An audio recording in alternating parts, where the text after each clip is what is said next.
openness, transparency, and honesty in the dialogue that's needed with the public and across the system. One of the things that I hear in my own local community where I live is, I hear the refrain of general practice has not been available for the last year, and a very strong kind of body of opinion that sits behind that, not always positive. I currently do vaccination clinics with our local PCN, and I know how hard those practices are working. They couldn't work any harder. They could not put any more hours in.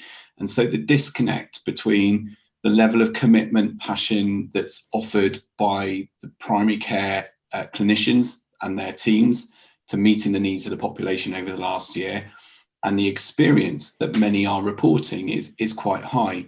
And so we do need to think about, at system level, how do we get the resourcing right? What is the workforce and the financial allocation that allows us to build the capacity and the capability where it is going to be most effective, where it is going to be most make the biggest contribution to an outcome for a individual or for a patient, and be recognized as such. Sometimes we make changes that have the right intent, but because we've not had the right conversations with our population, they're not bought into it.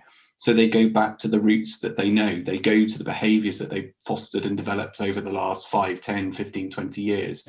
So I think we've got to be really open and transparent from the beginning. We've got some difficult choices, but those difficult choices don't necessarily have to be difficult in a bad way. They should be difficult in a good way, because what we should be making are choices that are enhancing patient empowerment, patient contribution to their own care, but also enabling the resources to move to the points in the system where they're going to have the biggest impact for communities.